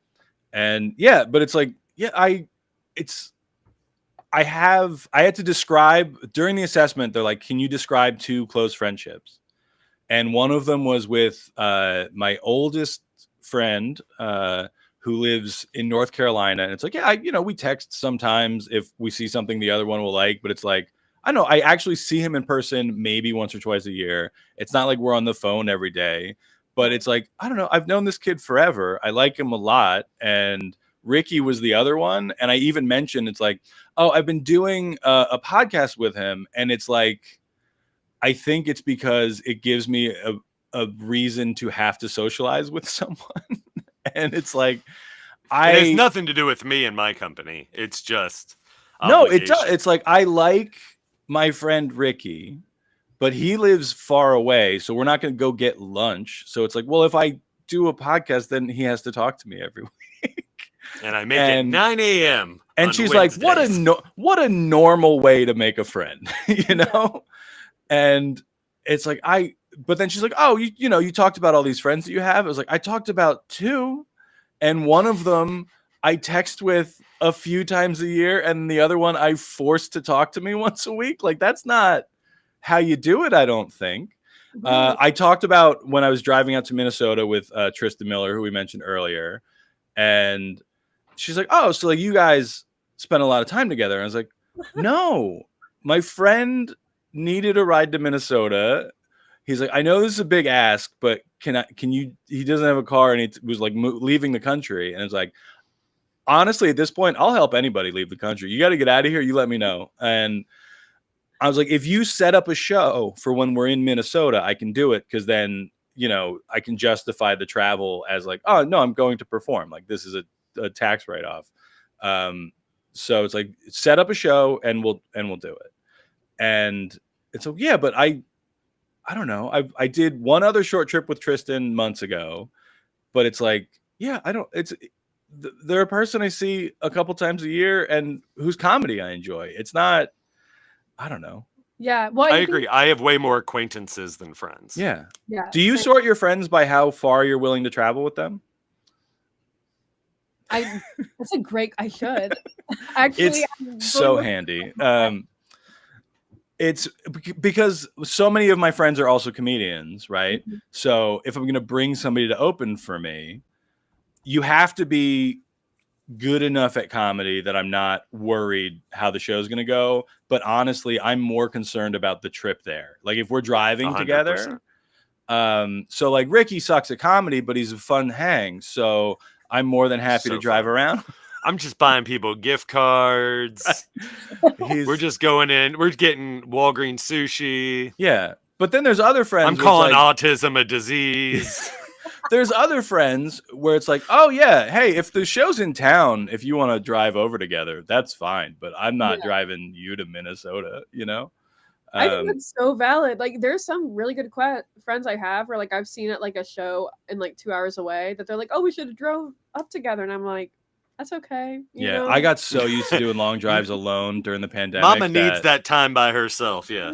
I have the whole Hamilton album memorized, and I will be singing. That is, I start listening to podcasts. I usually have an audiobook, or like I don't listen to a ton of music, but like if it's 2 a.m. and I still have like 1 hour to go, Hamilton is what I usually throw on because like it is upbeat enough and to like kind of keep me awake while I do it.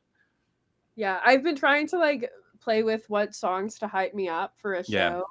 And Super I Rad will, by the Oh. Aquabats is a good one. That's what I usually use as walk-on music. What is it? Super Rad by the Aquabats. Super Rad It by is the a ska band that dresses up as superheroes. And Wow. Travis Barker of Blink 182 used to be their drummer. Yes, he was their before drummer. They stole him. Before Blink 182 popped off. Welcome back to middle-aged white guys talk about bands they listened to in the 90s. Third wave 90s ska.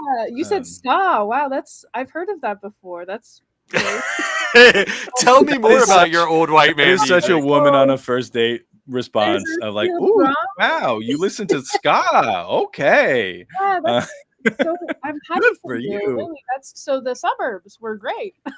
Right? Yeah. How many Warp tours did you go to? Yeah, that's wild. I also have been to Hot Topic, so I get it. Yeah, you know what? You're right. Vans are comfortable. Yeah. Oh my gosh. So I was in a mall last week, and it was a pretty nice mall, Kenwood, in Kenwood, Ohio. And I watched this little girl yell at her grandma, like 3-year-old girl, just be like, "No, Bingo is not her friend. Bingo is her sister.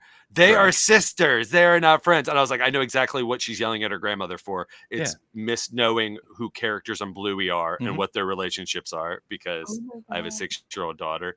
The other thing is, I had time to kill and walked past a Hot Topic and a Spencer's side by side. And like, I just stood outside of them, almost like I was at a cemetery, just being like, oh, remember when these things were alive? Like, remember when this was a thing that I wanted to experience or enjoy? Like, nope, not walking in these stores. These things are, and they just all look the same with like the t-shirts on the. Well, this but is the then most what do you old do when manny you I need get. a Naruto hoodie? That reminds me, I need to get one.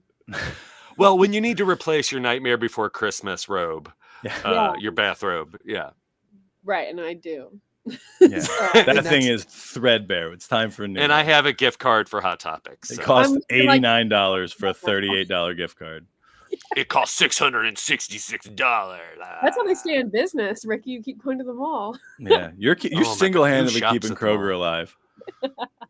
I remember we used to go to the mall as a family, as kids, because it was a free place to walk around. Yeah, And my parents would look at stuff. I also grew up poor. I get it. Yeah.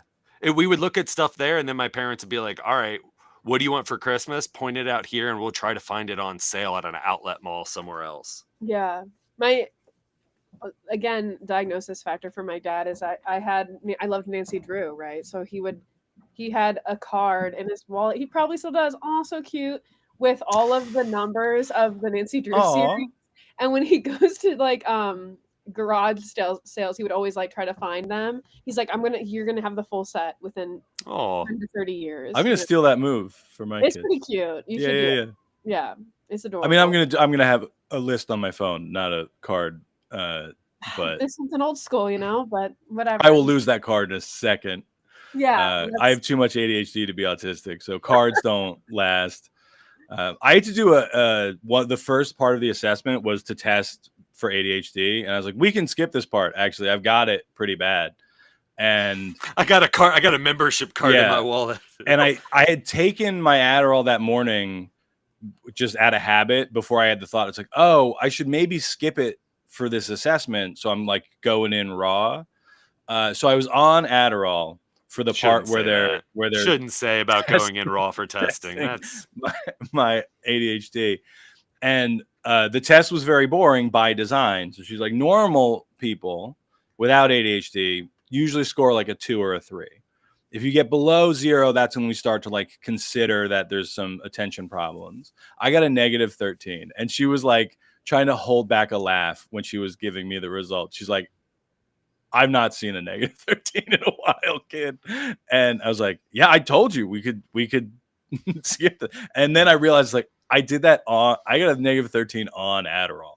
If I would have just walked out of the room and done something else. And it's like, oh, I'm sorry, I forgot. Were we supposed to be doing something on the computer? I was over here playing with the You're like, yo-yo I that found bought. Oregon Trail. I was able Yeah. to put in the code. That's it. That is a lot of it. Wow. I can see why she was like, you have so much ADHD Yeah. that I can't even tell if you're autistic. Right. She's like, I don't think it matters that you're autistic. How are you getting through the day? She's How like, do "This you is have a children? How do you manage other people's lives? Yeah. Oh, poorly. And you're like, Yeah, yeah, I'm a stand-up comedian. They're like, oh, okay. yeah. Like this all makes sense now. Do you ever think about how like I think about like my cats, taking care of my cats, and sometimes I like will be like, oh crap, did I feed them? Did I not? I cannot imagine having this Automatic mindset. feeder. Automatic feeder. It's a like little robot.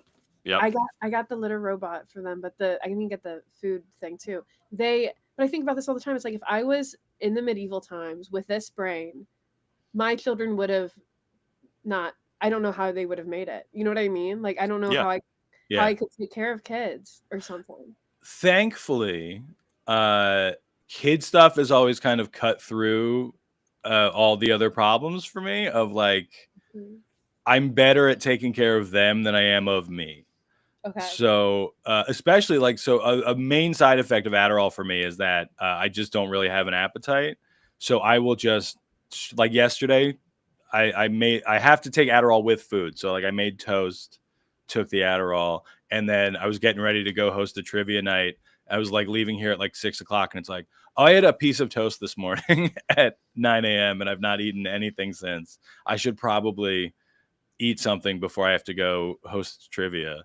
And it's like, well, yeah, I mean, especially now that my kids are a little older and they can be like, Daddy, I'm hungry. But yeah, when they're babies, then they're kind of on a schedule. And it's like, yeah, I can set a timer, you know, like that's the real reason for how I manage stuff is like, But also having those children gives you, like you just said, a built-in routine that you have to follow. Yeah. Which is perfect for someone with ADHD and someone who has, autism tendencies or is autistic.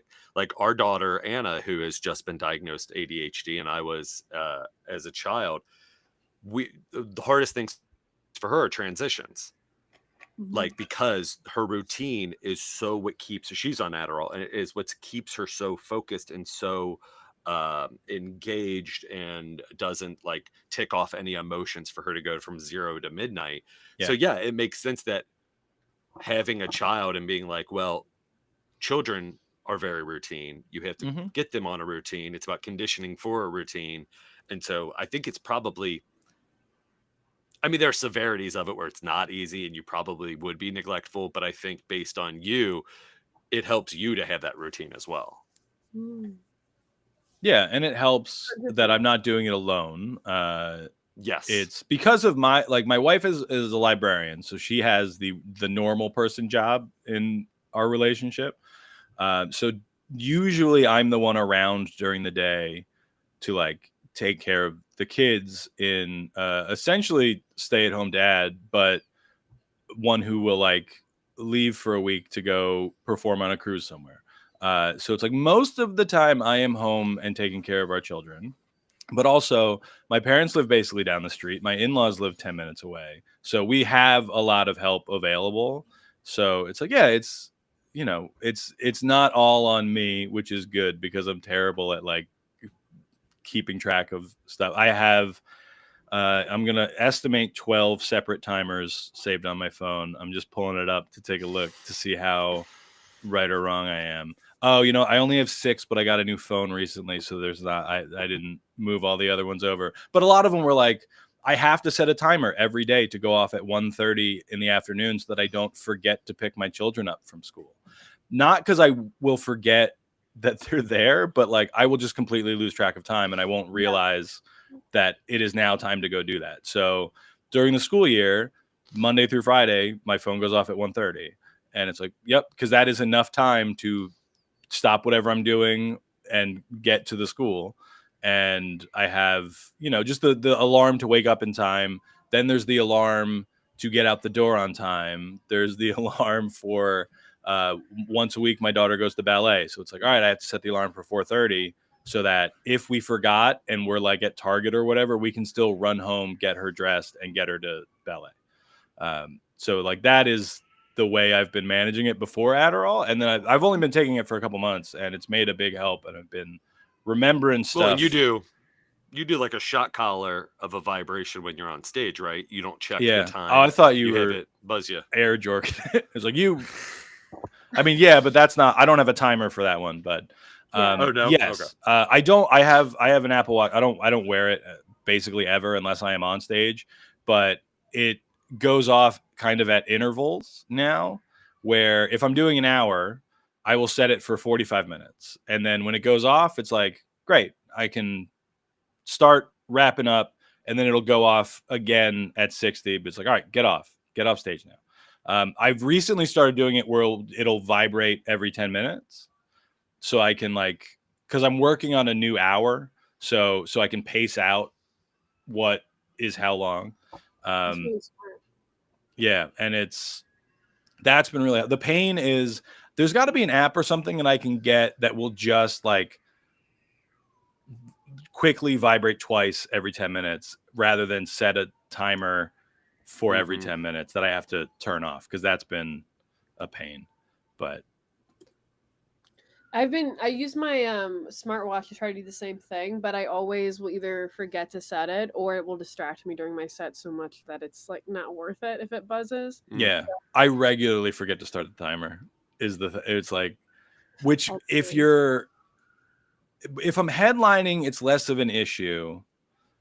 But if you're like on a showcase or whatever, and you're supposed to do 10 minutes and you're really relying on that watch to buzz at 8 minutes so that you can get into your 2-minute closer, it's tough because it's not like, oh, you're in the middle of the show. It's not like, oh, okay, well, if the show's at 8 and the feature's doing a half an hour, I'll be on around 8:30. So if I forget to start the watch at about 9:15, I'll start winding down. But if you're just doing a 10-minute set on a showcase and you didn't start the timer, you're like, shit, I hope I see the light in the back of the room. Which most clubs, when I was starting out, had like a physical red light. There was a switch and they would hit it. It's so easy to see. And then now it is almost exclusively just this from the back of the room, somebody waving the phone at you. Which is good. I always miss the red light. Whenever I've done a show with red light, I always miss it. I feel like I'm totally trained to see the white like flash. Yeah. Every once in a while, people will like miss it, or I'll try to. If I'm lighting somebody, I will follow their gaze until they see it. You know?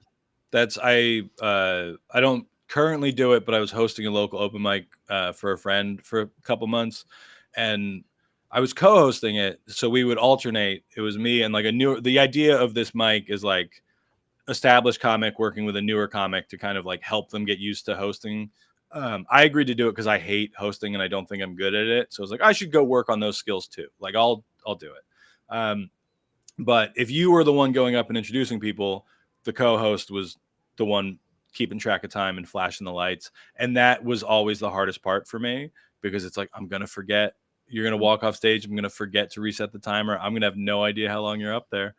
I would wear my watch for that too, because that was easier to remember to tap than pulling out my phone, because there's less like, I'm not going to pull out my phone, see I have a text from my wife, then look at that and forget to set the timer. Yeah, that's exactly what I do. We host an open mic every Friday. That's like, it's so long. It'll go for like 30 to 40 comics. And we will have. Ooh, how much time a piece do they get? They get 3 minutes each, which is still, it can get long. And normally I think we try to cap it at 30, but sometimes like 5 people from out of town will come through after like another show or whatever. So I have some other people helping me host it, but yeah, it's like same thing. Like it's like after the 20th person, I'm just like running on fumes, you know, and you can tell like throughout the evening too, like just the okay, the next person is all right, let's just get through this, you know. This one always capped at 20. Piggyback though, right? It's not piggyback.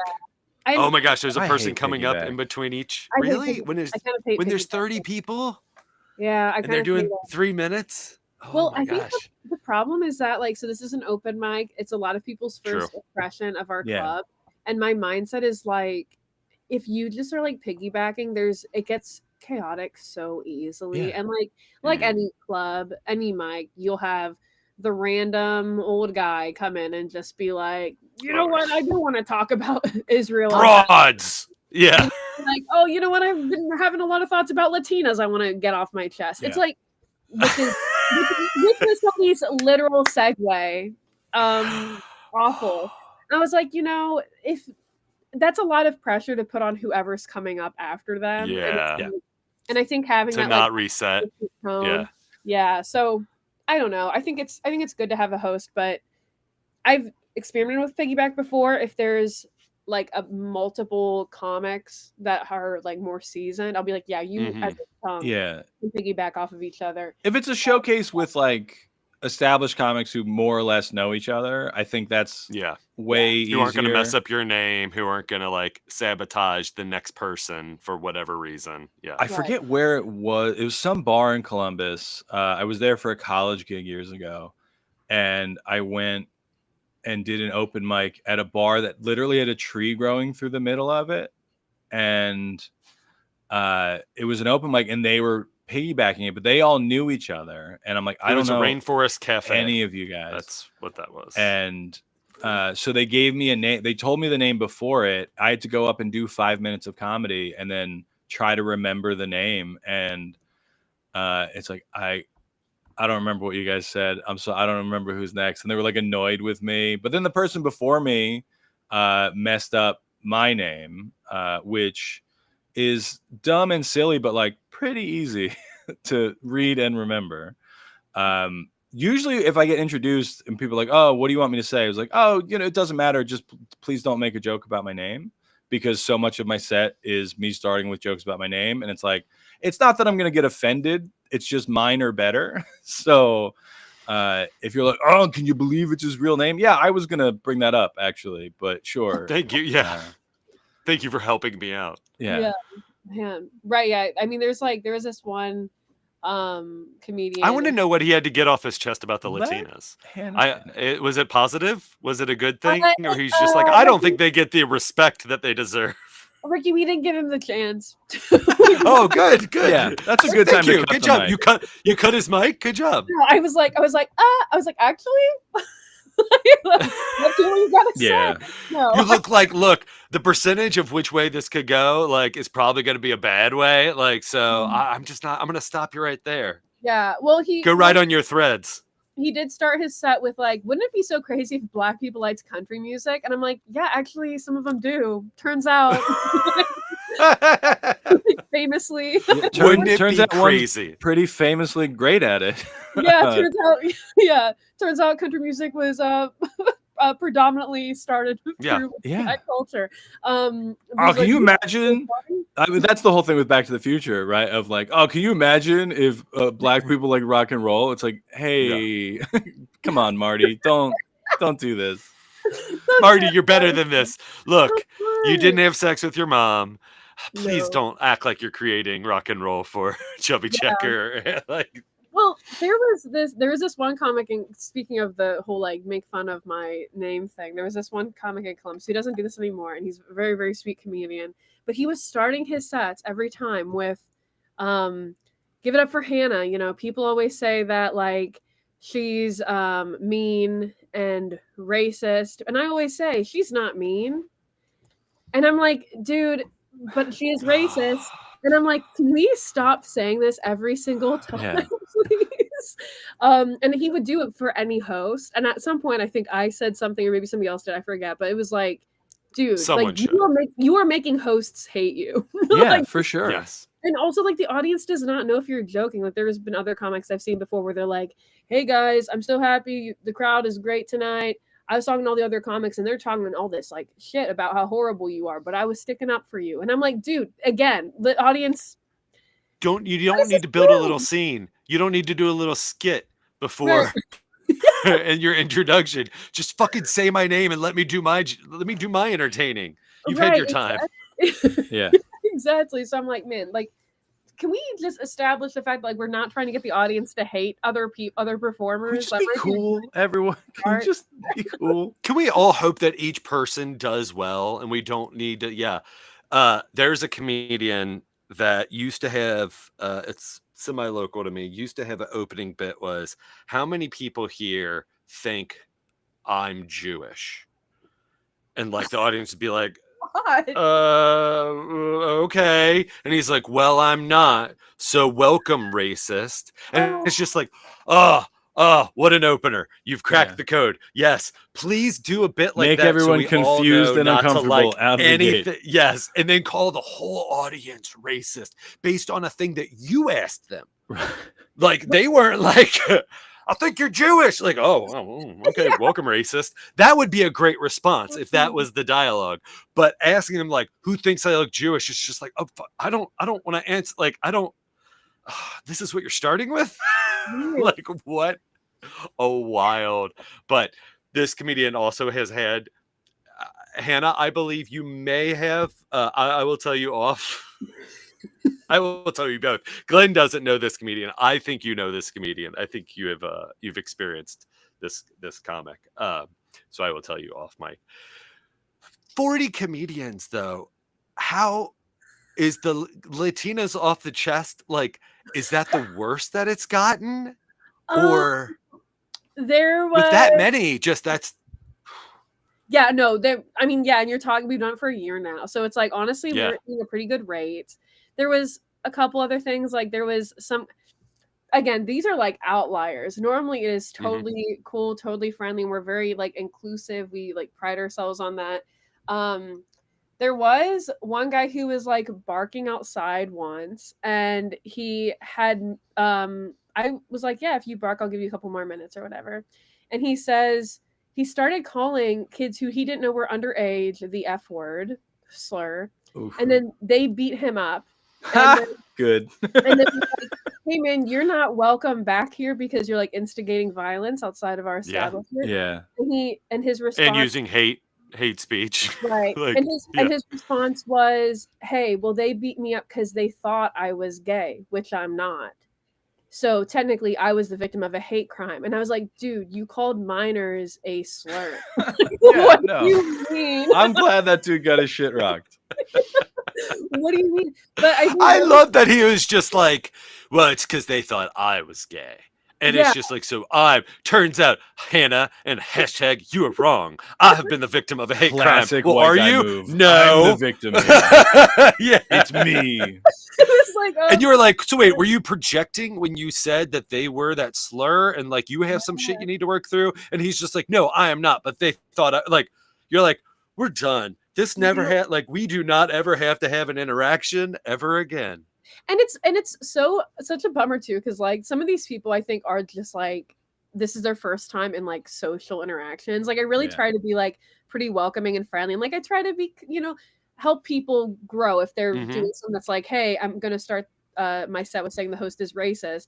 I know that you're not ill intentioned. I'm gonna say, hey, don't do that. You know what I mean? Like I try I to get be you're Yeah. trying to get a laugh and you're trying Right. to like whatever, either in your mind selfishly help yourself and the next person coming on, because that's what a good like old Catskill host or whatever old timey host 'cause would that's do. That specifically is a very old joke format. Like that's Yes. a vaudeville line, essentially. And it's Yes. like, yeah, you Yeah. can swap out racist for any other word, and the joke works the same way, which is not a great joke, but you can do the same joke without getting the host to hate you. And also don't tie me the humor that the audience doesn't know what they're going to get yet.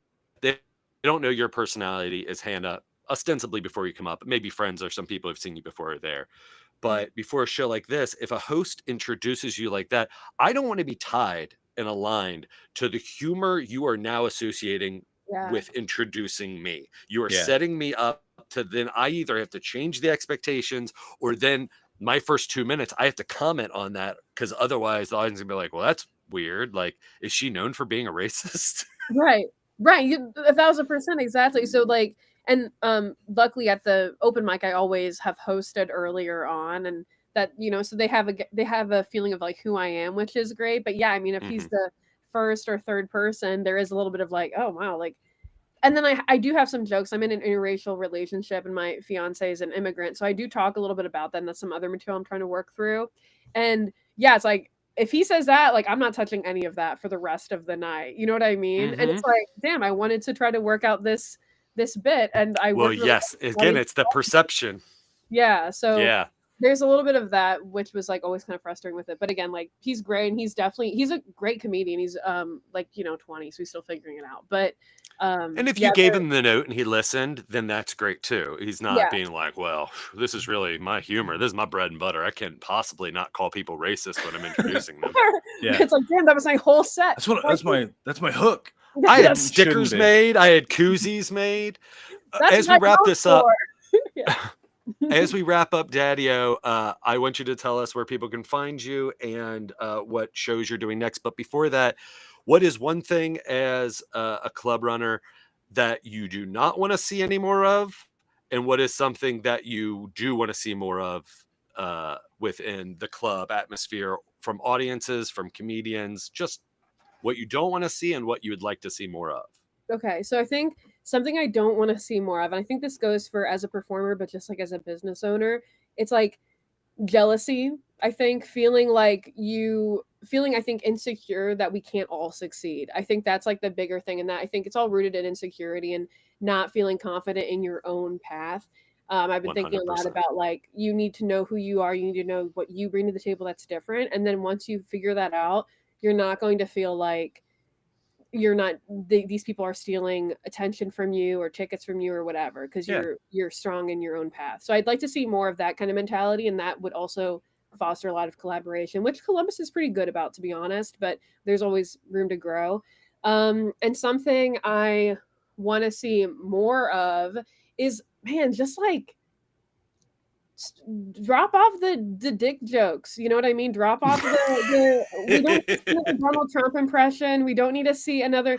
I think that there's so many other ways that you can talk about your own unique experience or what's happening in the world without like without talking about just sex. Like, I want you to reach at least, maybe not to the fruit at the top of the tree, but at least the middle. Like let's do a little bit more. That's just my own personal take. So Trump impressions. I think we mentioned this on the one of our last couple episodes. Yeah. I'd heard Matthew, whoever, the one that does like the Matt King, Jeff right? Goldblum impression. No, Oh, no. Matt King does it, but no, the guy who's TikTok famous. Oh, yeah. Or just comedian famous who does Howard Stern and stuff. I had come across a TikTok of him on Fox and Friends doing Trump to the Fox and Friends panel. And they're all like, ha ha ha, yep, it's funny when he's being gross and disgusting, misogynistic. And that's our president. And you're doing a spot on impression. It's basically what it is. I was like, oh, it's at this moment that I no longer can hear a Trump impression and think it's funny. Like there's just something about it now that I'm like, even myself who had done it with a bit that I used to do where it was all the presidents in my lifetime. I'm doing one potato, two potato.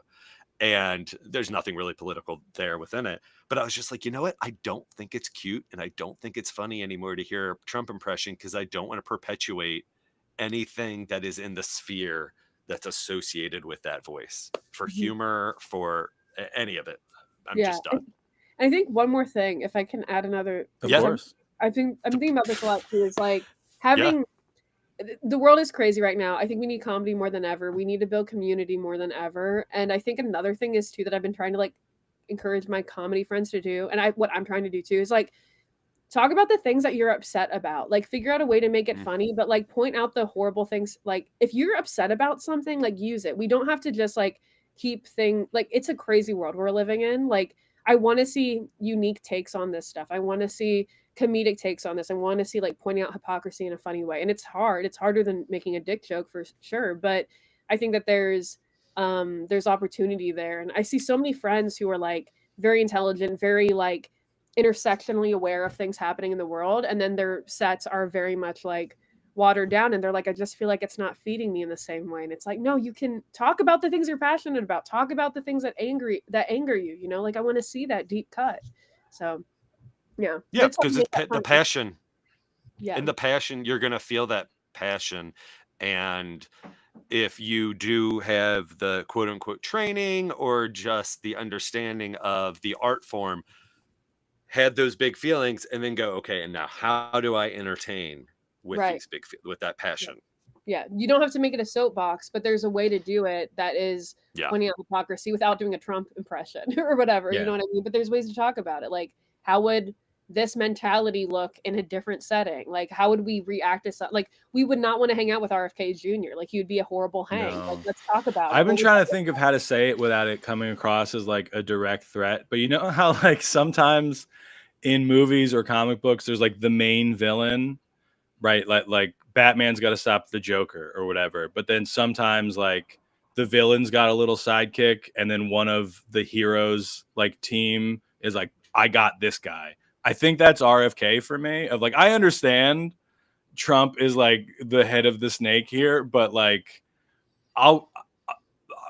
RFK is the one I have specific problems with now. Like for a while it was JD Vance because we look similar and I didn't like that. But RFK was like, hey, even back to the autism stuff real quick. It's like, I've been talking about it on stage a lot because so has he. And if that motherfucker is going to keep bringing it up, then yeah, so am I. And it is like, yeah, like that's, I'm trying to think of a specific example. I don't know if Ricky can pull one of like, sidekick taking down bad guy sidekick while like the hero and villain. I know there's examples. I just can't James Bond the James Bond's usually like second, like the main female usually ends up destroying the female baddie or whatever, who is like stuff like that. Or in like one of the Marvel movies, probably there's the thing where it's like Captain America's going after Red Skull or whatever, and then whoever's with Captain America sees the other bad guy. He's like, he's mine. Like that's RFK's mine. Like because I get uncomfortable doing political stuff on stage because I don't think I'm good at making it funny. And also it's the reason I'm usually clean on stage of just like, I'm not going to show up to your dinner party and be like, who'd you idiots vote for? Here's 20 minutes about my hog. And it's it's like with talking about autism, it's like, well, no, now I have like a 1-to-1 correlation where it's like, now I know how to talk about how much I hate RFK Jr. in a way that is jokes and not just me screaming, which is when people are like, oh, you should do like jokes about Trump. I don't want to, because usually it's the people who are like, you should do jokes about Trump. Like you wouldn't like my jokes about Trump. You seem to have a different opinion about that guy than I do. But I think also because RFK is such a fucking cartoon character that even Republicans are like, yeah, that is a lunatic. Right. Yeah, that's a great point too. I think like no notes on that. I think it's wild. And is it always that way, or is it just now? It's just like, oh man, politicians, they be crazy. Well, you mentioned the Steve Martin documentary. That is the general. Yeah. In Born Standing Up, he talks about his decision to not do political humor anymore. Mm-hmm. And it was like a moment when I was reading that book for the first time where it's like, I don't think I agree with you here, hero of mine, Steve Martin, but I also don't really do political humor either. Mm-hmm. But it's, again, if I think of a joke about something political, I'm more than happy to put it on Threads, because I look at it as like, if you come to my social media page, you are coming to me. If I'm doing a show at your fundraiser, I'm coming to you. So I have to like kind of be on my best behavior. But if I'm posting stuff on Threads, when you're doing the conservative Log Cabin Boys of Indiana fundraiser, when you're helping make sure that those fine young Republicans, future leaders of tomorrow, get all the money they need. The News Lodge circuit is not going to be the same. Yeah. But if you don't like what I'm posting on Threads, that's unfollow me on Threads. Yeah. Go ahead. Like, that's fine. But I will swear on Threads. I usually don't on stage, but it's like, yeah, it's two different. People will find me because of Dry Bar and then find my social media and they're like, oh, this is very different. And then I end up getting like messages from people that they're disappointed in my content. And it's like, well, then it's not for you, bud. Keep going. I don't know. Hey, that Dry Bar set's always going to be there for you, friend. But I'm going to complain about JD Vance on here. So if you don't like it, kick rocks, you know? They're like, but how can JD Vance complain about himself? Yeah, what do you mean? How is it? Oh, he's so insecure. I can save him. There's he must be autistic. There's a guy unfortunately autism's not real. There's a guy I follow on Threads and TikTok who does a JD Vance impression, and it's like he will like put eyeliner on, and it's like, see, I will never put on eyeliner to do a bit. And it's not like, oh, because I'm a man. It's like, it's just too much effort. And I don't like the way my kids. Your eyes are also already messed up. Right. Yeah. As it All is. those hours wasted in Hot Topic, Glenn. Yeah. Well, my 7-year-old is very into makeup Goth right Glenn now. looked even more like JD Vance back in the day. My 7-year-old keeps trying to give me makeovers, and I was like, yeah, I'm down. You can put makeup on Daddy. God, But that just means she's like, Daddy, you look broken. yeah, and you look tired. like Let trash. me give you a makeover. We gotta snatch those cheeks, old man. And I'm down to let her try, but I've found some of the stuff is like so. Like she tried to put some kind of goo on my lips, and immediately I was like, nope, this has to come off right now. And she's like, no, it's like lip balm. I was like, I don't. It feels so horrible. And we had her birthday a couple weeks ago, and she's like, can I put makeup on you for my birthday so that you can be a monster and chase me and my friends around? I was like, yep, absolutely. And she put it on, and then her friends came. I was like, okay, can we do the game where I chase you guys around? She's like, no, not yet. And I kept being like, all right, can we do it now? Because it got to the point where it's like, I need to get this shit off my face. Monster's checking his watch, just like, I clock out at 2. And then I thought we were doing this first. So it's like an hour into the party. And I was like, this has to happen now or it's not happening. And she was just punking you. She's like, this is how I get you to put on this ridiculous makeup. One of her friends spilled water all over the pizza. Like we got pizza and it was all on the table and she dumped a big thing of water. So all the pizza got ruined. And I cleaned it up and I was like, okay, we have to do the monster thing right now because this has to come off my face because Daddy is having a bit of a meltdown. So she's like, yeah, but then they kept changing the rules of how they wanted me to chase them. And after a while, it's like, guys, the chase thing is over. Daddy has to go wash his face. I don't know. And I'm not saying, like you say about not getting political, but how you restrained and kept from getting all those other kids to turn on the one kid who spilt the water on the pizza. I would have been spinning that, just been like, look, I'm not saying you shouldn't hang out with her. Or she shouldn't be your friend anymore. No, she shouldn't. No, but the little girl who did it, genuine monster. I was like, hey, she's not allowed to come over anymore. That's not why. Again, we're trying to end on a positive note, so I don't need to talk about a grudge I have with a 7-year-old. But yeah, I don't not like this little girl because she spilled water. Right? That's an accident. Hey, it happens. But also, you're a mean little girl, and don't ever come back to my house. Wow. Yeah, nice positive note to go out on. I'm never gonna have kids because I already hate cats and I can't imagine what they'll do. The most stressful part. That's so funny. If you've not work that. You have. I'm not gonna have kids because I already hate cats, and I have a cat that I treat very well and do this and blah blah blah. And she's like, but I hate. Well, it. I love mine. It's just then they meet other ones, and I'm so stressed out about having to meet my kids' friends' parents, where it's like, are you cool? Are you what were you doing January 6th? Like how was that for you? If your cat went out and met other cats that came into your house and you have to meet their Republican dads and ripped shit up. Yeah, exactly. Oh no, no, my neighbor's cats do that all the time. She leaves her door open for her cats to get out, but then my cat ran inside once and I just heard her cat starting to hiss at mine. I was like, ugh. You are setting a bad example. Now my cat wants to go outside. Yeah. Now my cat is hissing at things. Like, this is horrible. You had a Handmaid's Tale relationship with your cat. It's just like, no, I don't know what you're talking about. There's not a world outside of this door. That's you fall into the abyss. I don't want to get political, but my apartment is Gilead. I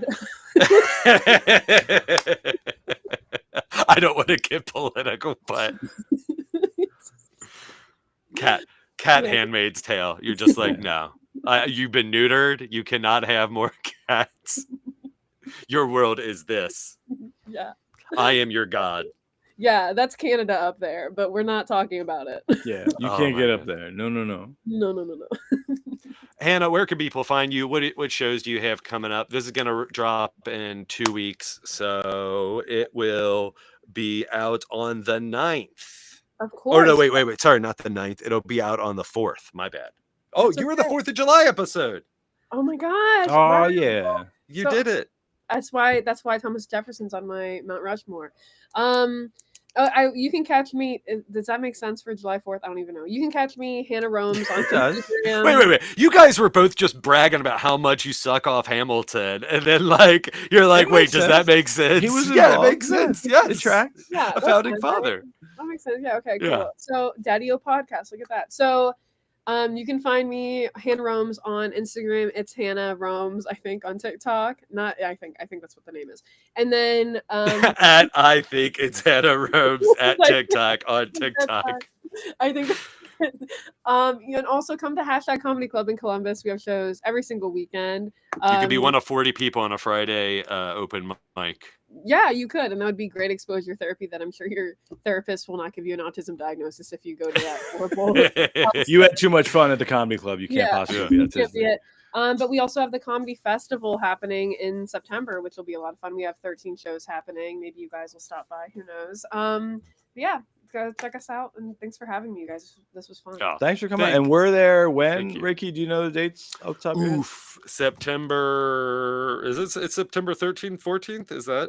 That sounds right. That second weekend. Yeah, because it was originally the festival, and you're like, JK. Yeah. Yes, we are 5th. Oh, that's August. Sorry, that's you, Glenn. I haven't removed it from my calendar for Comedyplex because they're not letting me come back. They did. Um, They removed you from their calendar. yes, no, yes. Oh my goodness, do I not have?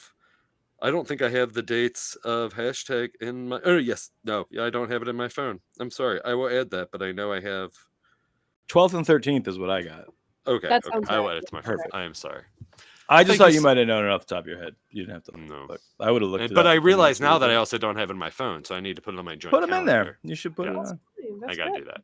12th and 13th in September. You guys are going to be there, and it's at 7 p.m. both nights. Hell yeah! It'll be great. Very I'm looking excited. forward to it. Yeah, me too.